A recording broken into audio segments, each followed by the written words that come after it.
In this video, crypto news ulit tayo. Circle, nag-file na sa SEC for IPO, another milestone sa cryptocurrency industry kung sakasakali. At syempre, pag-usapan din natin ang iba pang kaganapan sa market tulad ng balak ng GameStop na mag-allocate pa ng mas maraming Bitcoin at gayahin ang ginagawa ni Michael Saylor and his company. At kung interesado kayo sa ganitong mga content, token reviews, crypto news, anything related to crypto, make sure to subscribe and hit the notification bell. Unahin muna natin ang mainit na balita tungkol kay Circle Internet Group. Nitong April 1, nag-file sila ng Form S-1 sa US Security and Exchange Commission, SEC, bilang paghahanda sa planong maging public na target ay sa late April. At balak nilang i-list ang kanilang Class A common stock sa New York Stock Exchange. Ang magiging ticker ay CRCL. At bagaman hindi pa nila nilalabas ang magiging target price o kung ilang shares ang ibebenta, malaking usapan nito dahil si Circle ang issuer ng USDC,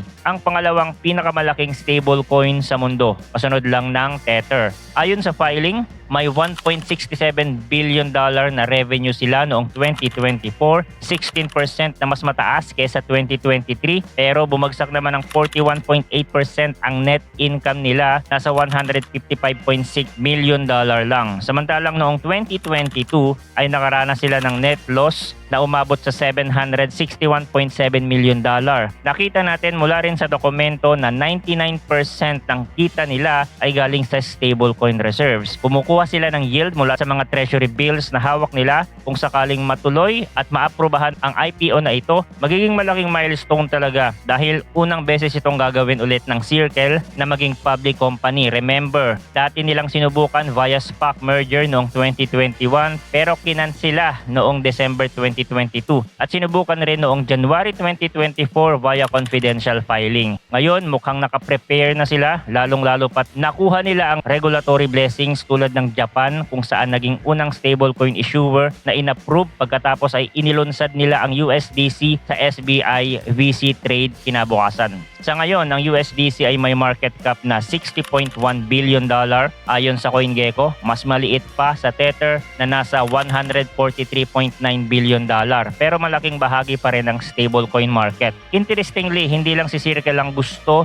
mag-public listing. Ang crypto exchange Kraken at security firm na BitGo ay reportedly naghahanda rin para sa public listing ngayong taon o bago ang early 2026. Sumukhang patuloy ang trend ng crypto-focused companies na pumasok sa traditional market. Next natin ay yung GameStop, ang matunog na video game retailer na sumikat dahil sa wild stock saga noong 2021 ay nag-anunsyong nakakuha sila ng $1.5 billion offering ng convertible senior notes at gagamitin nila ang bahagi ng pondong ito para bumili ng Bitcoin bilang corporate treasury asset. Nagsimula ang balita nang idagdag ng GameStop sa listahan nila ng acceptable treasury assets ang Bitcoin bago nila sinabi na mag-i-issue sila ng $1.3 billion convertible notes na sinundan pa ng karagdagang $200 million kaya total of $1.5 billion.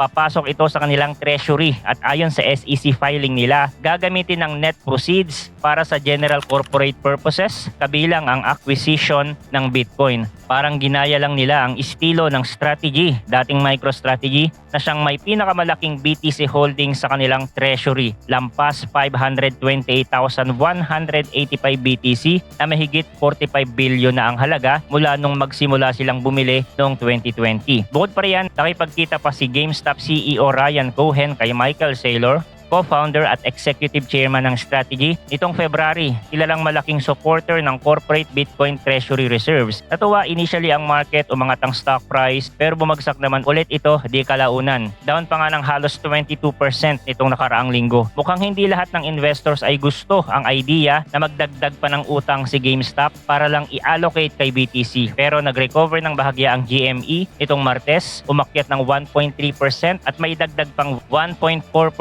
after hours. Marahil dahil sa mas detalyadong filing nila sa SEC. Ipinapakita nito na kung gaano ka-controversial pa rin ng big corporate BTC buys. May ilang natutuwa, may ilang natatakot. Pangatlo, talakayin naman natin ang opinyon ng ilang analyst tungkol sa Bitcoin on S&P 500 balance sheet. Sabi ni Elliot Chan ng Architect Partners, baka pagdating ng 2030 ay magiging normal nang makita si BTC sa treasury ng 25% ng S&P 500 companies. Parang standard practice na raw, lalo't pioneer si strategy na isinama na ang BTC sa kanilang pondo bilang hedge kontra inflation, diversification at kakaibang branding play. Kaya nga halos 2,000% ang inakyat ng MicroStrategy stock. Lampas pa raw sa performance ng S&P 500 at kahit BTC mismo sa nakaraang ilang taon. Sabi pa ni Chun, baka umabot sa punto na ang mga corporate treasurers ay baka marisk pa ang karir kung hindi man lang maglalagay ng kaunting BTC. Doing nothing is no longer a defensible strategy, sabi niya. Ayon naman sa Bitcoin Treasuries data, may 665,618 BTC na hawak ang mga public listed companies, halos 3.17% ng total ng BTC supply. Pinakamalaki pa rin ang hawak ng strategy na nasa 500,000 BTC. Kung gayon, kung mas marami pang company ang susunod, baka lumaki pa ng husto ang porsyento ng supply na nasa corporate balance sheets. Posibleng tataas palalo ang scarcity at demand kay Bitcoin. Quick update din tayo sa price action ni BTC. Meron tayong bounce dito. Hindi ko pa siya kino-consider na higher low formation kasi kulang pa yung candle niya. Mga 4 siguro na daily candle pataas. At para masabi natin na may bullish momentum in terms of price action, kailangan makakita tayo ng break of swing high and then recovery above 95,000 para mabasag yung downtrend channel. Pero ingat, posible pa din yung fake out. Pwede kasing magkaroon ng sweep of liquidity above 95,000 para lang ma-reject ulit. Yun ang mga possible scenario. Kung gusto natin makarecover ang price, a strong bounce above 95,000. Para sa mga bears naman, a push para makabuo ulit ng another lower low. Okay? So yun lang ang quick update natin for today. Thanks for watching again. Good luck and see you on the next video.